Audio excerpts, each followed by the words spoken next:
हरियाणा की जनता को, किसानों को और बड़ौदा के किसानों को आज इस प्लेटफॉर्म से, प्रेस कॉन्फ्रेंस से ये संबोधन करते हुए बड़ा दुख भी होता है। लंबे समय से किसान न्याय यात्रा के रूप में जहां 9 जिलों में जो किसानों के आंदोलन चले हैं, उनके प्रतिनिधि कुछ चेहरे हमारे बीच में हैं।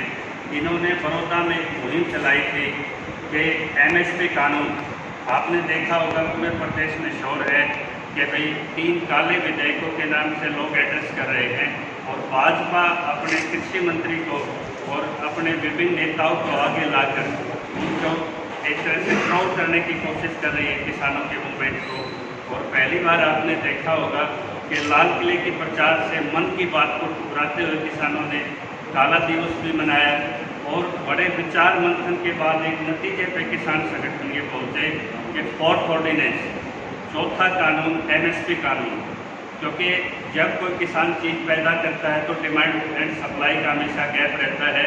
अंतर्राष्ट्रीय स्तर पे खाद्यान्नों की कीमतें कभी गिरती हैं, कभी उठती हैं। तो एमएसपी सरकार को पीडीएस के लिए, एफसीआई की सप्लाई चेन के लिए और खाद्य सुरक्षा के लिए एक निश्चित मात्रा में चाहिए होती है। और ये गलत डाटा प्रचारित किया जाता है कि 6% को सीधा एमएसपी का लाभ मिलता है, लेकिन उसके पीछे गांव में जैसे किसी का फसल का 1950 हो गया तो 1900 रुपये तक वो फसल आमतौर पर बिक जाती है, 26-27% एमएसपी सेल हो जाती है। अब हालात यह आ गए कि अंतर्राष्ट्रीय बाजार सीधी कॉरपोरेट के हाथों में ही हमारा लोकतंत्र आज जा रहा है। और दिल्ली हाई कोर्ट की एक सख्त टिप्पणी आई है बेंच की, जिन्होंने कहा है कि मोदी जी आपने पहले ये आपके एयरपोर्ट थे, रेलवे स्टेशन थे, अब छोटी कंपनियां भी मैनेजमेंट इनको दे दिया तो आप पाखंडी और धोखे का काम कर रहे हैं। अभी आपने विधानसभा की कार्रवाई देखी होगी, जहां हमारे बिल को हम हर दरवाजे पे गए थे, भाजपा के पास गए, कांग्रेस के पास गए और कुंडू साहब के पास भी गए। मैं महंत की उस जनता को ये बधाई देना चाहता हूँ। ये महंत 24 की ताकत है, इनके अटकामे की वो ताकत है।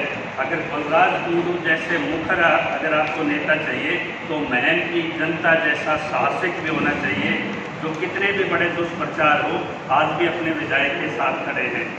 ये जो विधानसभा का सत्र था, ये एक तरह से आपने मीडिया ने रिपोर्ट भी किया है, ये मैच फिक्स था। ये मैच किसके बीच में फिक्स था?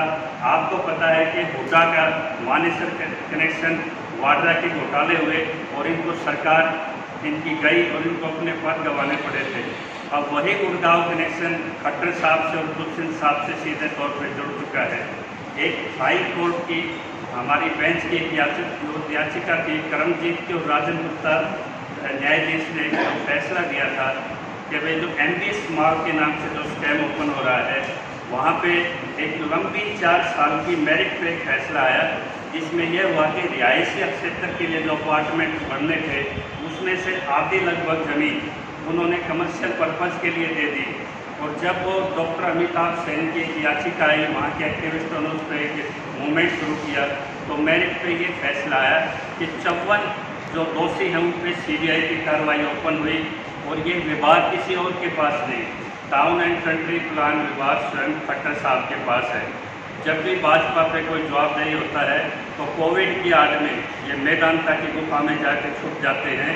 और जो मैच फिक्सिंग की जो जिम्मेदारी संभाली वहाँ पे, वो वहाँ दुष्यंत ने संभाली। और जो अपने को किसान पुत्र कहते हैं, जिनको ये इधर के जिले चौधर के नाम पे भूपेंद्र हुड्डा को विधानसभा भेजते रहे हैं, बड़ौदा वाले किसानों ये देखो जो 30 विधायक देने के बाद भी उनको थैले में भर के, और जो मैच फिक्सिंग की जो जिम्मेदारी दी गई वो आपने 4 घंटे में खेल देखा होगा।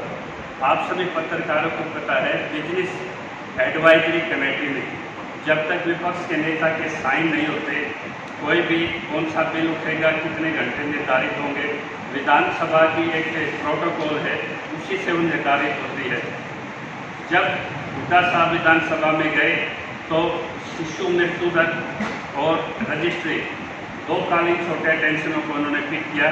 और आपने बहुत सी प्रेस कॉन्फ्रेंस देखी होंगी उनकी, सदन से पहले भी और सदन से बाहर भी। दीपेंद्र हुड्डा कौन से टीचरों के धरने पे नहीं गए, कौन से किसानों को गाँव में इन्होंने बड़ौदा में आश्वासन दी किया कि एमएसपी कानून आना चाहिए, लेकिन कानून सड़कों पर नहीं आता। जब विधानसभा में ये लगा कि बलराज कुंडू को हमने ड्राफ्ट करके एक प्राइवेट बिल दिया, बहुत स्ट्रॉन्ग बिल है वो, आपको उसकी कॉपी भी मिल जाएगी। जब इन्होंने इसको कॉलिंग अटेंशन भी लगी, बिल भी लगा, तो हुड्डा साहब ने वहाँ दस्तखत करके सरेंडर कर दिया उनकी इस गेम फिक्सिंग के लिए कि भाई 2 मुद्दे पिक किए जाएंगे, शिशु के और ये रजिस्ट्रेशन के। तो ना तो उन्होंने ये किसानों वाला मुद्दा पिक किया प्राइवेट बिल का, जबकि किसानों ने इतना दबाव बना दिया था।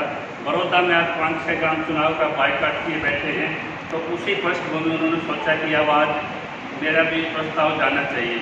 अंतिम समय पर प्रस्ताव गया, लेकिन उस प्रस्ताव को हुड्डा साहब चाहते तो वरीयता पे किसान बिल को रख सकते थे, वो उन्होंने नहीं रखा। दूसरा यही धोखा उन्होंने मीडिया एडिटर्स के साथ किया, जिन्होंने वायदे किए थे जाके धरनों पे कि भाई हम टीचर के लिए कुछ करेंगे, वो भी उन्होंने सरेंडर किया। और सबसे बड़ा चमत्कार तो तब हुआ जब सब सदन छोड़ के भाग गए, और अभय चौटाला ने भी यही गलती कर दी कि सदन छोड़ के चले गए। जब कुंडू साहब वहाँ पे चिल्ला रहे थे कि जिसकी वोट लेके आप जाओगे, जब बड़ौदा में जाओगे किसान पूछेगा, इससे अनिवार्य विषय हो नहीं सकता, और डिप्टी सीएम ने झूठ बोला। महाराष्ट्र सरकार ने अपना एमएसपी कानून लागू किया हुआ है, स्टेट के पास पावर्स है। एपीएमसी एक्ट छोटू राम के दादा की मेहनत से 1935 में लागू प्रदेश में। कृषि हमारा चैप्टर है जो राज्य का विषय वस्तु है, और सीआरपीसी में पता नहीं कितने उदाहरण हैं कि स्टेट्स की अपनी लेजिस्लेशन पावर्स होती है। तो उन्होंने गलत कहा कि केंद्र को भेज दे, केंद्र को भेजने की हमने भी लिखा हुआ उसमें कि प्रस्ताव पास करके केंद्र को भेजो। तो इनका एक बड़ा प्रश्न भाव उठा था कि मुझे वो आधार बता दो कि मेरा बिल क्यों ड्रॉप किया जा रहा है। ये वो आधार है जो हम आपके आगे खुलासा कर रहे हैं। जब वो बिजनेस कमेटी में वो मुद्दे हुड्डा साहब ने पिक ही नहीं किए, ना किसान का किया ना रोजगार का किया, जिसका नतीजा ये हुआ कि एकमात्र अपॉर्चुनिटी उनके पास वो बचती थी। उसी विधानसभा में 7 बिल भी पास हुएंगे, रिकॉर्ड पे आपने देखा होगा, संशोधन भी धड़ल्ले से पास हुए हैं। और उसमें एक संशोधन वो पास हुआ है सेक्शन 3A, जो आप देखोगे टाउन एंड कंट्री प्लानिंग में, जिसमें डी लाइसेंसिंग स्कैम जिसको हम जोर शोर से बोलते हैं। अगर हुड्डा साहब वहाँ मौजूद होते तो उनके पास एक अपॉर्चुनिटी होती कि उससे पूछते कि ये तो लिस्टेड ही नहीं था बिजनेस और एक्टिविटीज़ में, लेकिन वो भी राइट पहले गेम प्लान था और फिक्स हो चुका था। मैं ये पूछना चाहता हूँ अपने देश के ये धुरंधर जो विपक्ष के नेता हैं, आप किसान के उत्तर कहते हो, आपने वहाँ प्रेस वार्ता की, धरनों पे जा के विश्वास दिलाया किसान ने, आपने उस कमेटी में ये दोनों बिल क्यों सरेंडर किए, जबकि 2 बिल पिक आपको करने की एक स्वतंत्रता थी। शायद ये डर था कि बलराज कुंडू इस प्राइवेट बिल को यहाँ जोर शोर से उठाएगा और उस पर ऐतराज़ ना हो। तो MBS माल ने उस दिन 4 घंटे के पूरे जो कार्रवाई थी उसको एक तरह से हाईजैक कर रखा था। जब हाई कोर्ट ने उन दोष के आधार पर एक फैसला दे दिया, और उस फैसले पे जब वो व्यवस्था हुई कि इन मालों को ढाया जाएगा, उसमें 6 हफ्ते का टाइम फिक्स हुआ। CBI बंद लिफाफे में सरकार को सूचित न करके सीधे बेंच को अपनी रिपोर्ट देगी, जिसमें 54 बिल्डर्स और आपके अधिकारी इसमें शामिल हैं। उनको बचाने के लिए क्या विधायक की शक्तियाँ इसलिए होती है क्या? ये जनता की आवाज़ उठाने के लिए विधानसभा होती है, लेकिन ये सारी सरमाएदार कॉरपोरेट्स बिल्डर माफियाओं से सरकार ये बन के चल रही है। बड़ौदा वालों किसी को जिता के देख लो तुम्हारी हार है, और किसी को हरा को देख लो ये जीतेंगे, क्योंकि पक्ष विपक्ष मिलकर जब गेम कर गए और सीधा जब उस बिल्डर्स की इतनी चिंताएँ जो मेरिट पे देश के कानून के साथ वायलेट कर रहे हैं, और उसके बाद एक हिम्मत ये देखो, नीरज शर्मा फैजाबाद से एक विधायक आए, उसी टाइम उन्होंने एक गवर्नर को लिखा कि ना हमें बिल की प्रक्रिया टाइम पे दी गई, ना हमें इसका पूरा बिल पे इस पर डिबेट हुई, आप इस बिल को ड्रॉप कीजिए। आज हम एक लिखित संगठन बलराज कुंडू के माध्यम से LG को भेज रहे हैं कि अगर ये प्रोसीडिंग की वायलेशन हुई है तो इस पर सरकार को नोटिस कीजिए। CBI ने मान लिया 26 अगस्त से पहले जो इलीगलिटीज है आप उनको हाईलाइट कीजिए। CBI जांच इस चीज़ की होनी चाहिए कि जो विधायकी शक्तियों का दुरुपयोग, क्योंकि आज भी वो कानून स्टैंड करता है जब तक उसका अपील पीरियड है, एग्जीक्यूशन पीरियड उसका समाप्त नहीं होता। तो एक अल्ट्रा वायर्ड बिल डिक्लेयर हो सकता है। सभी एक्टिविस्टों से, सभी विधायकों से, सभी पत्रकारों से कोई भी इस कंटेंट को फाइल कर सकता है। तो एक गैर कानूनी काम को कानूनी बनाने के लिए आपने विधानसभा को बिल्डरों को सौंप दिया, और जब एक किसान के बेटे ने जब आवाज़ उठाई, आज भी हुड्डा साहब की बेशर्मी ये देखिए कि उस विधानसभा से आते ही दीपेंद्र की कल जवारा में मीटिंग थी। मैं दीपेंद्र से सीधा सवाल करता हूँ, वो राज्यसभा सांसद है, 14 तारीख से वहाँ सत्र चल रहा है दिल्ली में, आप वहाँ बिल फाइल कर दीजिए। अगर आप किसानों के इतने हितैषी हैं, आप 44 के करीब वहाँ पे कांग्रेस के सांसद हैं, आप बिल को केंद्रीय बिल के लिए एमएसपी बिल को वहाँ फाइल कर दीजिए, लेकिन ये फाइल नहीं करेंगे। और दूसरा, भाजपा की अगर जरा सी भी इच्छा शक्ति है तो इस पर नोटिफिकेशन पीटीआई पे भी और इसका जो एमएसपी बिल पे नोटिफिकेशन जारी कर दे, ताकि एडजॉर्नमेंट में जब आगे सेशन बैठे तो उससे पहले ये फसल आपकी बिक जाए। और सरकार को आज मार्केट की चिंता है, किसानों की चिंता नहीं है। जो सोमवीर सांगवान व टमाटर धरने पे कह के आए थे कि मैं आपको 50,000 रुपये प्रति एकड़ दूंगा, आज वो भाजपा का प्रचार करते घूम रहे हैं, कहीं सामाजिक बनते हैं और कहीं इनकी भूमिका निभाते हैं। तो विधायक इसलिए होते हैं कि वो जनता की आवाज़ उठाएं। तो अब कृषि मंत्री का ये कथन स्पष्ट हो गया है, 6% अगर मार्केट के अंदर अगर रेवेन्यू होता है, आप बाहर सेल अलाउड कर रहे हो जिस पे कोई टैक्स नहीं है, 6% से जो सेस होता है एपीएमसी का, वो स्टेट का लॉस हो रहा है, आप उसको मजाक बना रहे हो। और 20,000 लाख करोड़ रुपया जो और 1 लाख करोड़ जो इंफ्रास्ट्रक्चर पे मोदी जी ने रिलीज किया है, वो भी इन बिलों से बंधा हुआ है। हमें इन बिलों से इतनी तकलीफ नहीं होती अगर इस पर एमएसपी कानून लागू कर दिया जाए, लेकिन एमएसपी कानून एक अधिकार है जिसको ना कांग्रेस देना चाहती ना बीजेपी देना चाहती। तो बधाई के पात्र हैं हमारे ये निर्दलीय नहीं, हम इनको कहेंगे किसान के दल के पहली बार एक जैसे छोटू राम ने आवाज़ उठाई थी, इसी तरह हमें एक आवाज़ हमारे बलराज कुंडू जी मिले हैं। जब भी ये विधेयक दोबारा रखा जाएगा एडजमेंट में, हम इसको दोबारा फाइल करेंगे।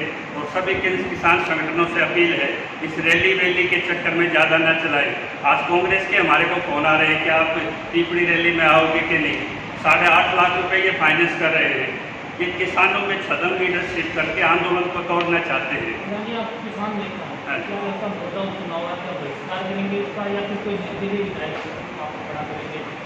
मैं बताता हूँ, जो बहिष्कार है वो ना मेरे से होता है ना बलराज कुंडू से होता है, वो तो वहाँ के लोग करे बैठे हैं।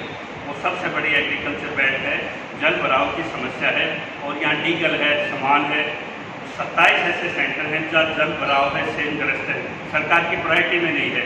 35 साल से वो गांव देख रहे हैं कि उनकी समस्या पे कुछ हो नहीं रहा, तो वो तो ऑटोमेटिकली माहौल बना हुआ है। चौपालों में उसका स्वागत होगा। अब ये विधानसभा का खेल सबने देख लिया, ये आपका लाइव टेलीकास्ट भी सभी बड़ौदा के किसान देख रहे हैं। उन्हें ये फैसला ये करना है कि कृषि के क्षेत्र में, कृषि के कानून पे जब सभी विपक्ष सरमाएदारों के लिए, कॉरपोरेट के लिए जो न्यायालय से दोषी हैं, उनको बचाने के लिए अपने विधानसभा को सरेंडर किए बैठे हैं, तो उनको जिताने से फायदा भी क्या है। अगर वो बायकॉट करते हैं तो हम उसका समर्थन करते हैं। अगर कोई तीसरा विकल्प भी वहाँ से निकल के आएगा तो बड़ौदा की जनता के फैसले से निकल के आएगा। हम कोई भी फैसला किसी पर नहीं थोपेंगे। भूमि बचाव समिति और मैं सभी संगठनों से रिक्वेस्ट करता हूँ, जहाँ ये भाजपा के 40 सांसद हैं, अगला बिल फिर रखेंगे हमारे, और आज हम इनको जो गवर्नर के लिए देंगे, जो सीबीआई के आगे मांग के लिए, और जो बिल्डर्स का जो अमेंडमेंट है इसको अल्ट्रा वाइड डिक्लेयर करने के लिए सरकार का नोटिस हो। जहाँ जहाँ किसान संगठनों के जो भी भाजपा का कांग्रेस का एमएलए लगता है, वहाँ उनको बगात को बनाइए ना, उनके घेराव कीजिए, प्रदर्शन कीजिए, जमीन पे मूवमेंट कीजिए। जहाँ किसान संगठनों के जो भी भाजपा का कांग्रेस का एमएलए लगता है, वहाँ उनको बगात को बनाइए ना, उनके घेराव कीजिए, प्रदर्शन कीजिए, जमीन पे मूवमेंट कीजिए।